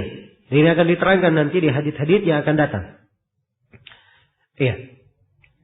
Dan dia mempersaksikan bahwa Nabi Muhammad abduhu wa rasuluhu adalah hamba dan rasulnya. Juga dia bersaksikan bahwa Nabi Isa alaihi salam adalah hamba Allah dan rasulnya. Ya, hamba dan rasulnya. Wa kalimatuhu alqaha ila Maryam, dan kalimat yang Allah Subhanahu wa taala sampaikan kepada Maryam. Wa ruhun min, dan ruh darinya. Ya. Ruhun minhu, ruh darinya. Ya. Min di sini lilit tidak. Maksudnya ruh yang berasal dari apa? Dari sisi Allah. Iya. Jadi sandarkan ruh ini dari sisi Allah, ini penyandaran apa? Penyandaran pemuliaan. Sama seperti dikatakan Ka'bah itu adalah apa? Baitullah, rumah Allah. Ya, disandarkan pemuliaan untuk Ka'bah. Unta Nabi Syuaib dikatakan naqatallah, unta Allah. Ini tidak sama dengan unta lainnya. Ini unta mukjizat untuk Nabi Salih. Dimuliakan di sisi Allah. Jelas ya? Maka harus dipahami penyandaran-penyandaran yang disandarkan kepada Allah. Dan ini kaidah ya, di dalam sifat. Ya, penyandaran kepada Allah itu ada dua ya. Saya berikan kaidahnya. Penyandaran sesuatu kepada Allah itu ada dua. Yang pertama, penyandaran dalam bentuk sifat. Ada sifat disandarkan kepada Allah, maka itu dihitung dari sifat-sifat Allah. Iya. Disandarkan kepada Allah sifat mendengar, melihat, iya, berilmu, maha berkuasa, maha mengetahui. Ini semuanya penyandaran sifat. Langsung dikatakan bahwa itu adalah sifat-sifat Allah Subhanahu wa taala. Iya. Kemudian yang kedua, penyandaran yang kedua kepada Allah, penyandaran dalam bentuk zat. Dalam bentuk zat. Kalau yang disandarkan dalam bentuk zat itu terbagi dua. Ada zat yang berdiri sendiri. Kalau dia berdiri sendiri, maka itu penyandarannya pasti penyandaran pemuliaan saja. Seperti unta berdiri sendiri, rumah berdiri sendiri. Ya. Nabi Isa dikatakan ruh dari Allah, disandarkan ruh kepada Allah, berdiri sendiri, maka ini penyandaran apa? Pemuliaan namanya. penyandaran pemuliaan. Bukan dari pembahasan sifat Allah. Tidak ada kaitannya dengan apa? Zat Allah, nama-nama dan sifat-sifatnya. Ya, tidak ada kaitannya dengan sifat Allah subhanahu wa ta'ala. Baik. Dat yang kedua yang disandarkan kepada Allah, kalau dia berbentuk atau dia adalah dat yang tidak berdiri sendiri. Seperti tangan, mata, ya, kaki. Maka yang seperti ini penyandaran dianggap sebagai penyandaran apa? Penyandaran sifat. Dianggap sebagai penyandaran sifat. Karena itu Allah subhanahu wa ta'ala dalam Al-Quran menyebutkan sifatnya memiliki tangan. Iya. Bal yadahu mabsutatan, bahkan kedua tangan Allah terhampar. Ini penyandaran sifat. Jelas ya? Nah, ini kaidah kalau seorang memahaminya sangat indah sekali kaidah ini. Dan dia akan selamat dari berbagai kekafiran orang yang kafir dan berbagai kebidahan para tokoh ahlul bidah di dalam masalah ini. Iya. Sebab ahlul bidah keliru karena mereka tidak paham kaidahnya. Orang-orang Nasara mereka mengatakan bahwa Nabi Isa adalah Allah karena juga keliru dalam memahami hal yang seperti ini. Dianggap ruh dari Allah artinya bagian dari Allah, dari zat Allah. Maka dianggap bahwa Nabi Isa adalah anak Allah. Allah satu dari yang tiga. Ya. Dan selainnya dari bahasa mereka. Karena ini keliru dalam memahami. Jelas ya? Maka ruh dari sisi Allah itu artinya ya, ruh yang berada dari sisi Allah subhanahu wa ta'ala. Sebagaimana manusia lainnya dari alam ruh. Tapi tak salah dikatakan disandarkan kepada Allah, ini menunjukkan pemuliaan untuk Nabi Isa alaihi salam. Baik, demikian. Wal jannata haqqun wan nar haqq. Diakui surga itu benar adanya, diakui neraka itu benar adanya, diimani. Adakhalahullahu al-jannah ala ma kana min al-amal. Maka Allah subhanahu wa ta'ala akan memasukkan dia ke dalam surga betapapun amalan yang dia perbuat. Apa artinya betapapun amalan yang dia perbuat? Ya. Ini mengandung dua kemungkinan ya. Disebut oleh Syekh di syarahnya. Ya, kemungkinan yang pertama Allah memasukkannya ke dalam surga meskipun kurang beramal dan memiliki dosa-dosa. Sebab orang yang bertauhid apa? Mesti masuk surga. Jelas ya? Mesti masuk surga. Jadi ini makna yang pertama. Jadi kalau begitu hadits akan diterjemahkan seperti yang kita terjemahkan sekarang ini. Allah pasti memasukkannya ke dalam surga betapapun amalan yang dia telah berbuat. Amalannya ya banyak dosanya, banyak pahalanya, sama saja. Pasti dia apa? Masuk surga. Jelas ya? Nah, ini penafsiran yang pertama. Penafsiran yang kedua, ya Allah akan masukkan ke dalam surga. Ya, adapun kedudukannya di surga sesuai dengan amalannya. Jadi dia pasti masuk surga. Tapi masuk surganya sesuai dengan amalannya. Karena surga itu bertingkat-tingkat.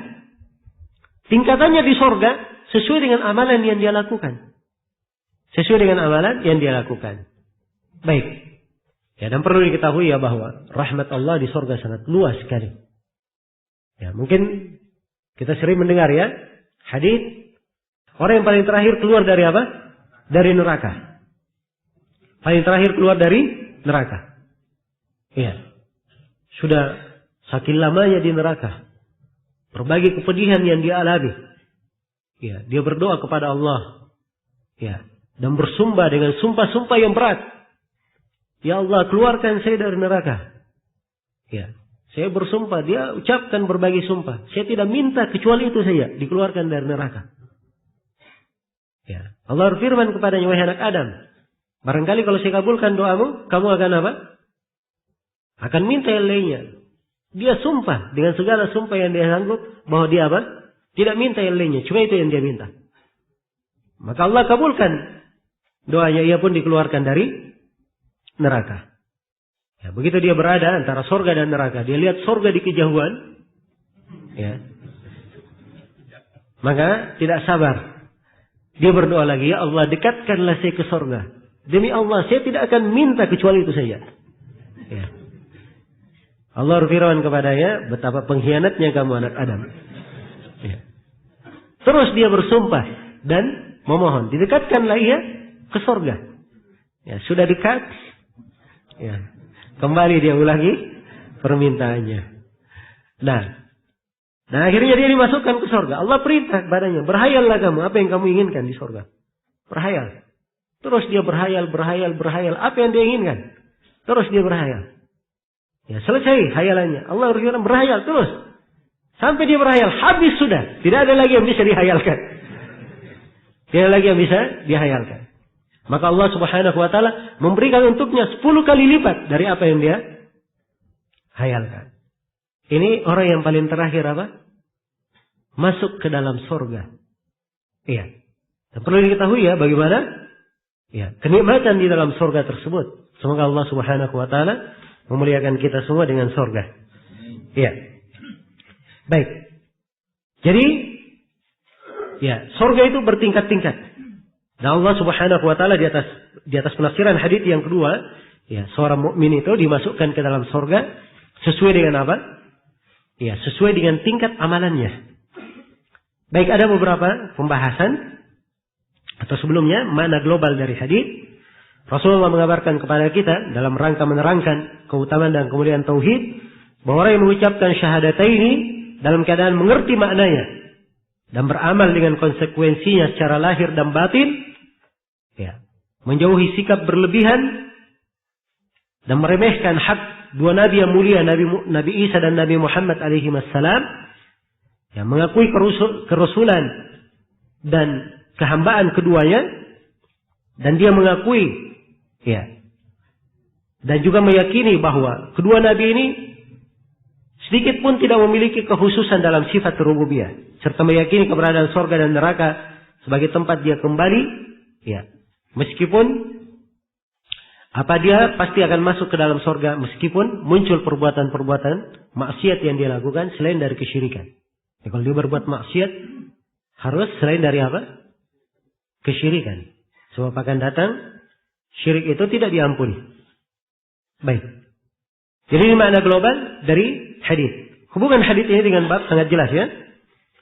Karena hadis ini menerangkan tentang keutamaan tauhid dan bagaimana tauhid seorang hamba, keyakinan seorang hamba pada 5 perkara yang disebut di dalam hadis ini akan menjaminnya masuk ke dalam surga. Betapapun amalan yang dia lakukan.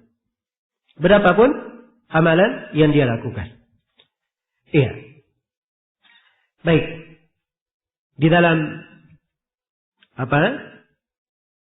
hadis ini terdapat beberapa pembahasan yang perlu kita terangkan. Ya. Nabi Muhammad ketika disebut abduhu wa rasuluh. Nabi Isa juga disebut Abdullahi wa rasuluhu, hamba Allah. Dua-duanya adalah hamba Allah dan dua-duanya adalah Rasul Allah. Iya. Nah, ini penetapan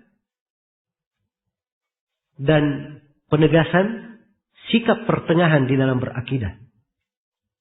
Bahwa Nabi Isa dan Nabi Muhammad alaihi wassalam, iya, betul keduanya adalah seorang Rasul. Dua-duanya adalah Rasul. Hanya saja mereka juga hamba sebagaimana manusia lainnya. Bukan tempat beribadah. Bukan tempat seorang itu bermohon kepadanya. Iya. Maka kata abduhu, hamba Allah, ini bantahan terhadap orang-orang sufi dan semisal dengannya, ya, ekstrim terhadap para nabi. Sampai terhadap Nabi Muhammad sallallahu alaihi wasallam. Ya, qasidah al-burda itu yang dibanggakan oleh orang-orang sufi, sering dibaca oleh mereka. Ya, di dalamnya, ya, Al-Busiri berucap kalimat yang sangat ekstrim terhadap Nabi. Ya. Di antara ucapannya, dia berkata, "Fa inna min judika ad-dunya wa darrataha, wa min ulumika ilmal lawhi wal qalami." Dari kemurahanmu wahai Nabi, ya, adanya dunia dan akhirat. Itu dari kemurahan Nabi. Ya, dan dari ilmu Nabi adalah ilmu lauh dan ilmu kalam. Nabi mengetahui lauhul mahfud, ilmu lauhul mahfud, dan juga mengetahui ilmu kalam. Berarti tahu semua perkara. Ini sifatnya siapa ini? Yang memiliki dunia dan akhirat itu siapa? Allah Subhanahu wa ta'ala. Yang mengetahui ilmu, yang memerintah pena menulis apa yang dia takdirkan, yang tertulis di Lauhul Mahfuz. Itu yang mengetahuinya siapa? Allah. Al-Busiri mengatakan bahwa Nabi, ya, dunia dan akhirat dari kemurahannya Nabi. Ini ekstrim, ya. Dan inilah orang-orang sufi. Ya. Ekstrim terhadap Nabi, ekstrim terhadap guru-gurunya, kepada tokoh-tokohnya. Ya. Dan ini semuanya dari perkara yang dicelah di dalam agama kita. Akan datang nanti satu bab khusus oleh penulis, boleh terangkan tentang bahaya ekstrim ini. Dan itu adalah sebab terjadinya kesyirikan. Nah, wa rasuluhu, ini bantahan terhadap kaum munafikin, mulhidin yang meremehkan kedudukan para rasul. Ya, Nabi Muhammad sallallahu alaihi wasallam dan Nabi Isa adalah dua rasul Allah Subhanahu wa taala. Diutus oleh Allah Subhanahu wa taala, maka harus ada sifat pertengahan di dalam hal ini. Iya. Baik, dan di dalam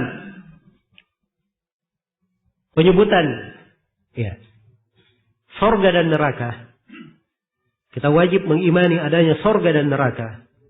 Ini adalah keyakinan yang disepakati di kalangan ulama Islam. Tidak ada silang pendapat bahwa sorga dan neraka itu benar adanya. Dan sorga dan neraka dua-duanya sudah dicipta sekarang ini. Dua-duanya sudah dicipta. Dan sorga dan neraka dicipta untuk dikekal abadikan oleh Allah Subhanahu wa ta'ala. Siapa yang masuk sorga, ya, dia pasti kekal di dalam sorga. Siapa yang masuk neraka, ya, dan dia sudah dicatat sebagai penghuni tetap di neraka tersebut, dia pasti akan kekal di dalam neraka. Saya katakan sebagai penghuni tetap, ya, sebab ada dari ahli tauhid, kalaupun dia masuk neraka disiksa, itu hanya penghuni sementara. Disiksa sesuai dengan kadar dosanya, dan pasti mereka akan dikeluarkan dan dimasukkan kemana? Ke dalam surga. Baik, karena itu dari sini juga diambil pendalilan oleh para ulama keimanan akan hari kebangkitan. Ya, seorang kalau mengingat surga dan neraka, tujuannya apa? Mengingat hari akhirat, mengingat hari kebangkitan. Bahwa di akhirat kelak hanya ada dua hal. Apakah surga atau neraka? Fariqun fil jannati wa fariqun fis sa'ir. Satu golongan di dalam surga dan satu golongan di dalam neraka. Ya. Faminhum syaqiyyun wa minhum sa'id. Di antara mereka ada yang merugi dan di antara mereka ada yang beruntung. Iya.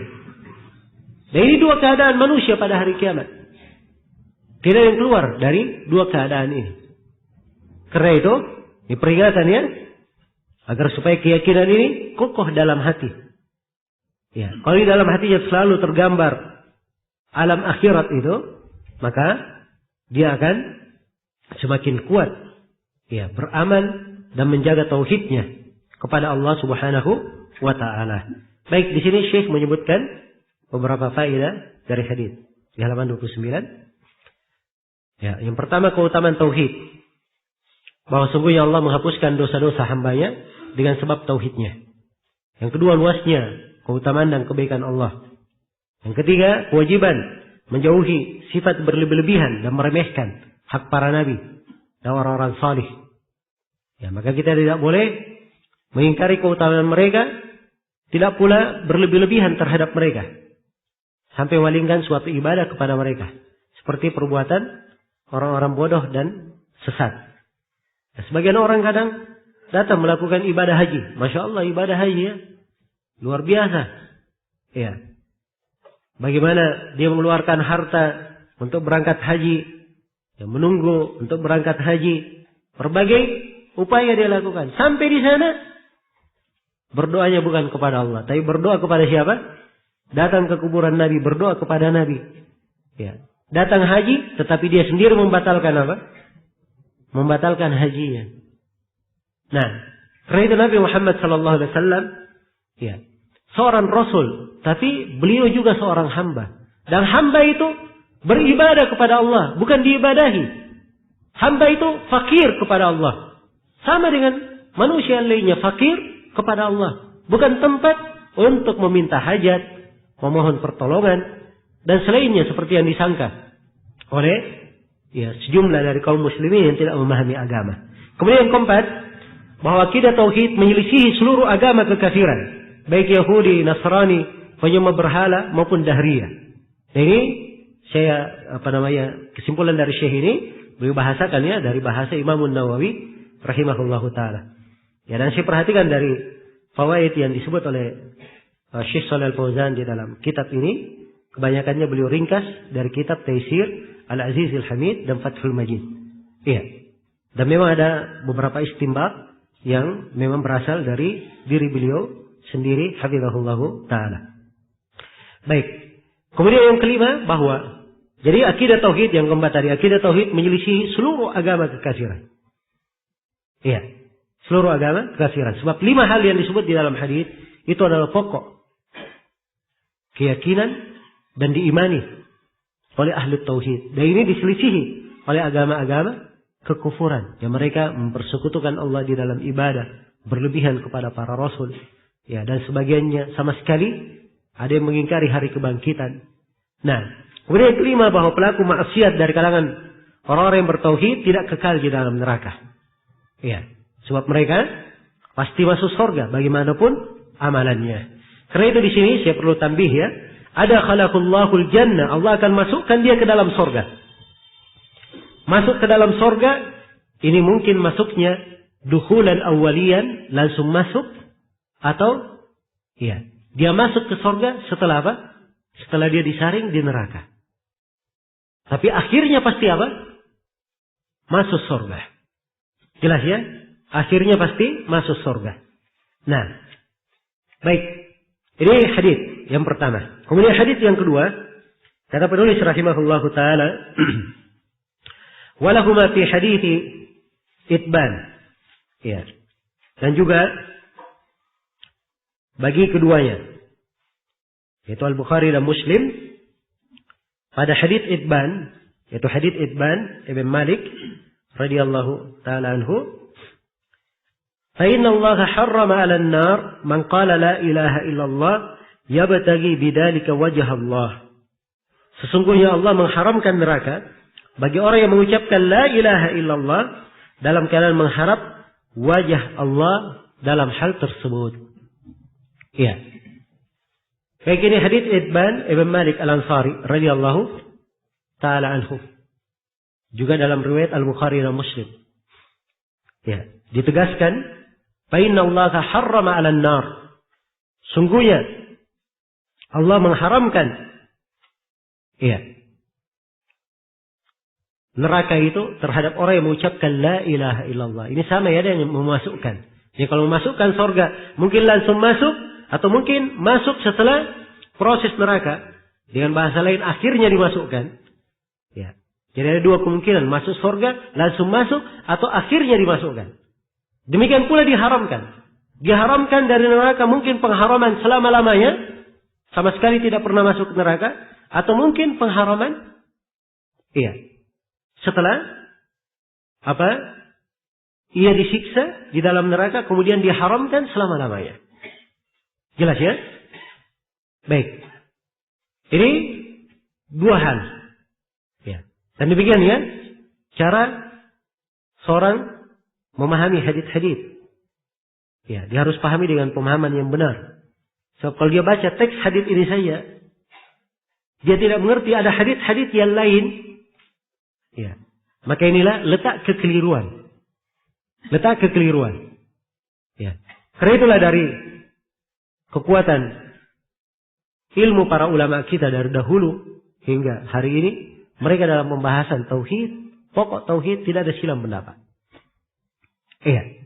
Karena mereka menyimpulkan kesimpulan-kesimpulan akidah itu dari sumber Al-Quran dan As-Sunnah dengan mengumpulkan seluruh dalil di dalam pembahasan. Bukan hanya baca 1-2 dalil saja.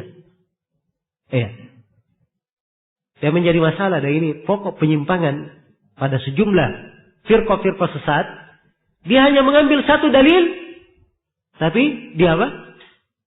Dia buang dalil yang lainnya. Dia tidak melihat dalil yang lainnya. Akhirnya jatuhlah mereka di dalam apa? Kekeliruan. Padahal harusnya seorang muslim Ya, kalau ingin membuat kesimpulan, dia kumpulkan dulu seluruh dalil di dalam masalah. Apakah dalil secara teks ataupun dalil secara makna. Ya, dalam hal yang sifatnya tersurat maupun tersirat, dia kumpulkan dalilnya. Dalam dalil khusus maupun dalil umum. Setelah terkumpul, baru dia bikin kesimpulan. Nah, itu ahli sunnah. Ya, karena itu kuat sekali kesimpulannya. Tidak ada silang pendapat dalam pokok-pokok keyakinan di kalangan mereka. Berbeda dengan ahli bidah. Ambil satu dalil, buang dalil yang lainnya. Iya. Dia baca hadits-hadits. Siapa yang berbuat begini masuk neraka. Diambil saja, masuk neraka. Sudah, berarti pelaku dosa besar kafir. Ya. Dia lupa ada dalil-dalil yang lain. Lupa ada dalil-dalil yang lainnya. Nah, ini kekeliruan ya dari sisi pemahaman. Ya, dari sisi pemahaman. Karena itu, kalau seorang semakin rajin membahas ilmu akidah, dia akan semakin banyak melihat ya uraian-uraian apa sebab yang menyebabkan seorang itu jatuh di dalam kesalahan. Nah, kalau dia tahu sebab-sebab itu, insyaallah taala ini akan mengokohkannya di atas akidah yang benar.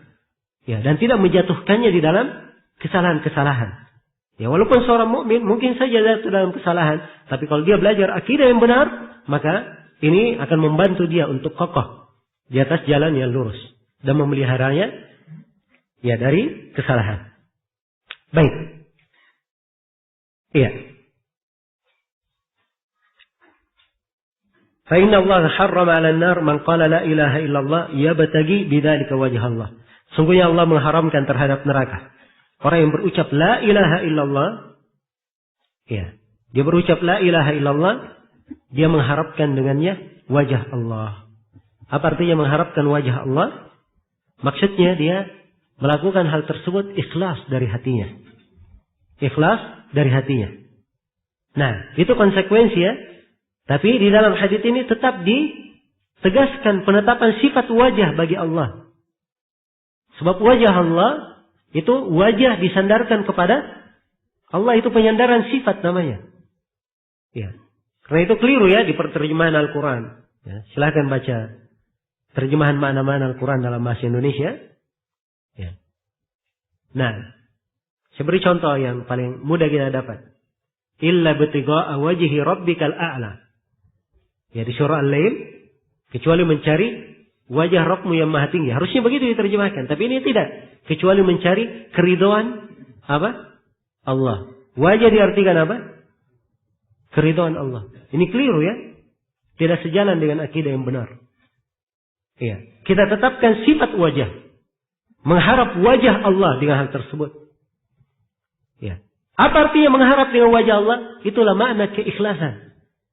Nah, itu konsekuensi makna dari lafaz namanya. Ya, adapun lafaznya sendiri dari sisi lafaz kita tetapkan dan kita ya ambil keyakinan penetapan sifat wajah bagi Allah. Jelas ya?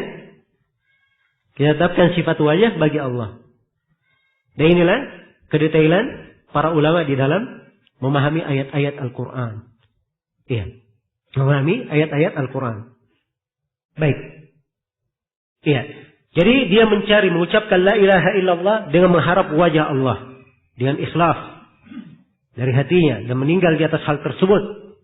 Ya. Tidak mengucapkannya karena riya, karena kemunafikan. Ya. Baik.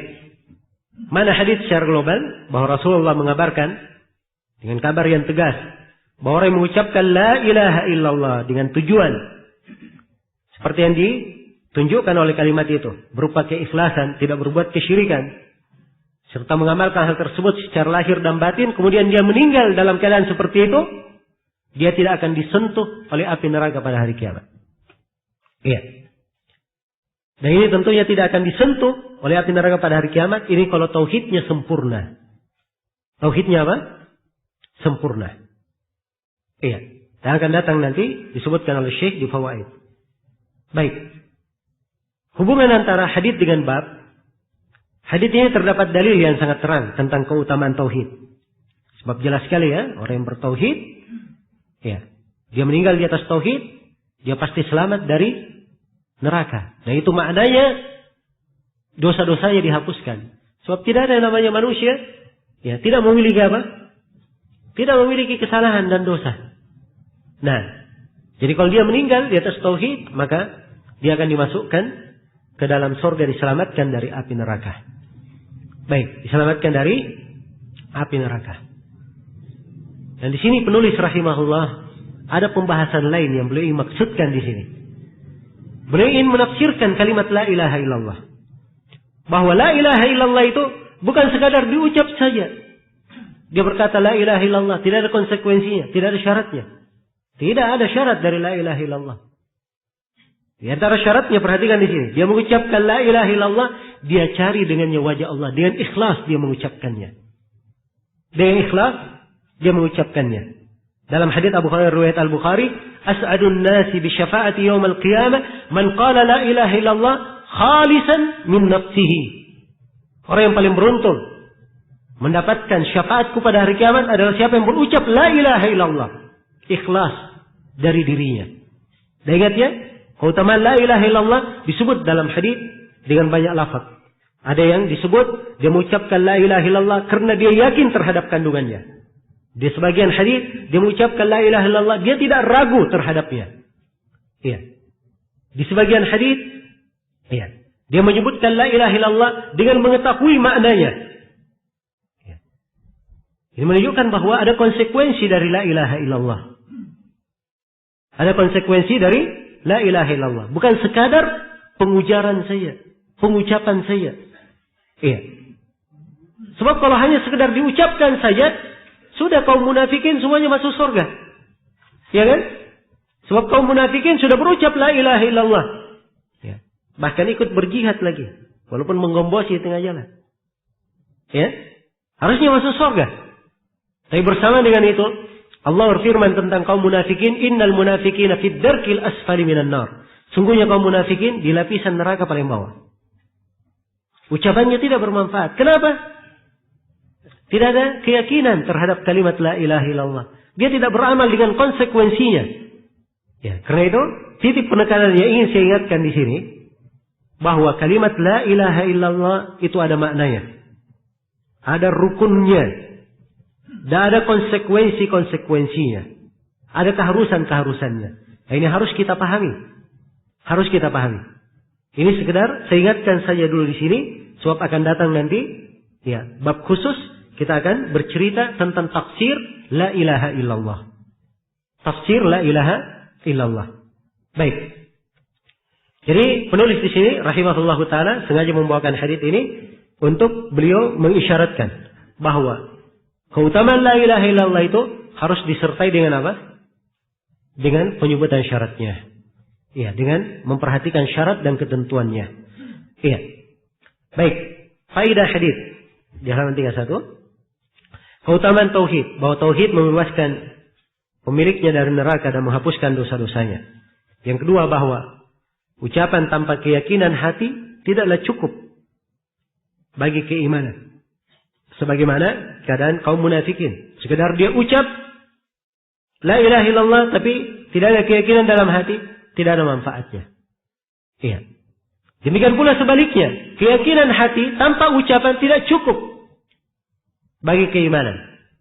Seperti ucapan orang-orang yang menentang. Iya. Jadi kalau dia meyakini saja, ya, meyakini, tapi tidak mengucapkan, ini tidak ada manfaatnya. Seperti keadaannya Fir'aun. Fir'aun itu, ya, dia yakin akan Allah, keberadaan Allah. Ya. Karena dalam Al-Quran dikatakan, wajahadu biha wastaiqanatha anfusuhum. Ya. Mereka keras kepala menentangnya, tapi jiwa mereka meyakininya. Jelas ya? Tidak pernah dia ucapkan, bahkan perbuatannya melawan, menentang. Ya. Dan di akhir, ketika Fir'aun sudah akan tenggelam, baru dia mengucapkan. Tidak ada lagi manfaatnya.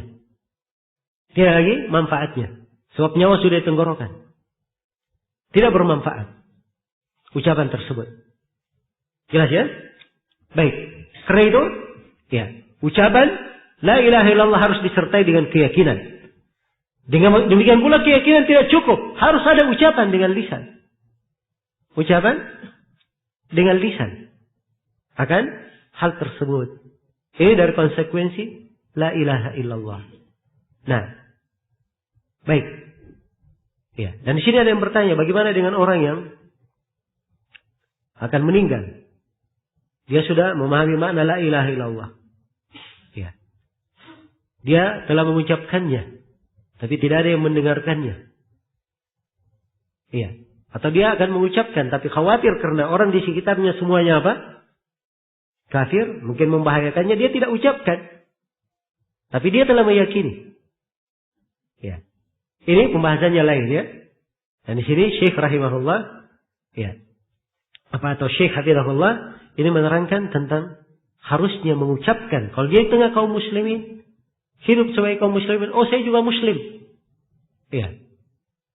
Saya juga muslim karena saya punya keyakinan sudah. Tapi tidak ada amalan yang membenarkan.